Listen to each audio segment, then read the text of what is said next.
Max Verstappen's driving style turned the F1 paddock against him after one former driver said his colleagues hated the Dutchman.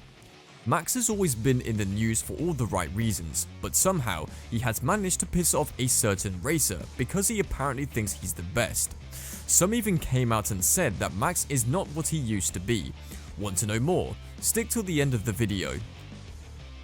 Max Verstappen enters his home race this weekend with a commanding lead in the drivers' standings. The Red Bull driver came from the back of the grid to win the Belgian Grand Prix last week and will be hoping for a similar result in the Netherlands. Because of his impressive pace and repeated errors in the Ferrari garage, he was on track to win his second World Championship in 2022. His victory in the 2021 season was highly contentious, and his driving style and fortune in the final race was scrutinized. However, as former F1 driver Jolyon Palmer recently revealed, Verstappen's aggressiveness on the track has long irritated some of his rivals.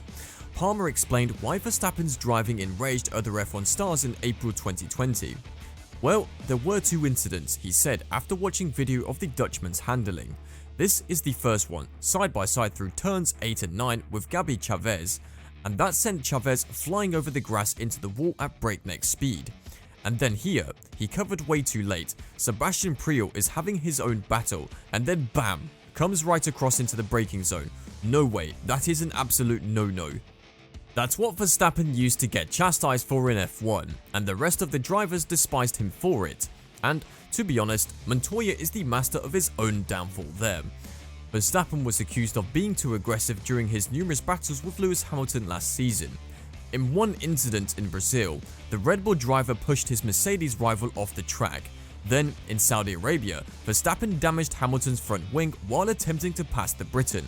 Following this race, Sky Sports F1 commentator Martin Brundle described Verstappen's style as too much. However, the Dutchman has rarely made contact with other cars this season, with many pundits speculating that he has toned down his driving style for 2022. The racing was flawless even when he was racing alongside Charles Leclerc at the start of the season. Verstappen was recently asked if he had changed his driving style to avoid accidents. He explained that the new F1 regulations make it easier to follow behind cars and race cleanly. I think the last few years, the focus was a lot on qualifying because it was super hard to follow at some tracks, he said. The cars got a bit uncontrollable when you got close unless you had a big pace advantage or tyre advantage. Now, at least you know even your qualifying wasn't great. There is a chance you pass them anyway in the race if you have good race pace. That's great. He also hinted that he has altered his strategy due to the competitors who are now racing alongside him on the track. Of course, every year is different in terms of who you're fighting or a team you're fighting, Verstappen added. But these cars are, a lot more fun to battle with. And I hope that in the coming years, as regulations stabilize, it will only get better and everyone will have a better understanding. So then all the teams can close up a little bit more, so you have more cars battling at the front. Even the fans have questions for Max. F1 fans have mixed feelings about Dutch driver Max Verstappen. The 24-year-old is one of the sport's youngest champions, having dominated the grid since last season. With victory comes both praise and criticism. Verstappen is no stranger to this, with many opposing camps frequently criticizing his personality for various reasons. To his credit, Max has a few friends on the grid. He gets along well with most drivers, especially Daniel Ricciardo and Lando Norris. Both of Max's McLaren teammates praise him and draw inspiration from his driving. Max, who is known for his aggressive driving on the track, has received criticism for his aggressive driving in 2021. F1 fans frequently associate Verstappen's on-track aggression with his off-track persona. Many saw him as a target because of his constant banter with Lewis Hamilton. On the other hand, former British racing driver Max Futrell recently shared his thoughts on the Verstappen saga. "You don't like Max because of Drive to Survive," said Futrell, who drove for High-Tech Grand Prix in 3. "He does take on this villainous persona. I'm not sure why, because he's a really nice guy. I don't understand. Max Verstappen is a genuine gentleman." Verstappen has received criticism from yet another source, Drive to Survive. He believes the series has portrayed him incorrectly. A lot of it is fake, the Dutchman admits. The Red Bull driver has withdrawn from the series interviews and has refused to reconsider. Verstappen believes that many things are exaggerated, including rivalries. In fact, he defended Norris, who has also faced criticism following this season. The Brit's words for teammate Ricciardo were not always the best. Verstappen, on the other hand, backed his friend. He chastised the show for not portraying Norris in the best light. Many people believe that professional and personal lives should be kept separate, and Verstappen has matured significantly over the years, which is reflected in his calm, sometimes sassy, but always authentic speaking style, particularly during this season. Some people believe that Max is a bad person. The only people who regard Max as a villain are either hammy fanboys or the entire British media, which has a strangely long history of bias. Some of these people who began watching F1 after Netflix have no knowledge of the sport. Someone on a website wrote, "I've been a fan of Formula 1 since Damon Hill, Mika Häkkinen and Jacques Villeneuve became champions when I was a kid. At the time, the British media was a big fan of Schumacher.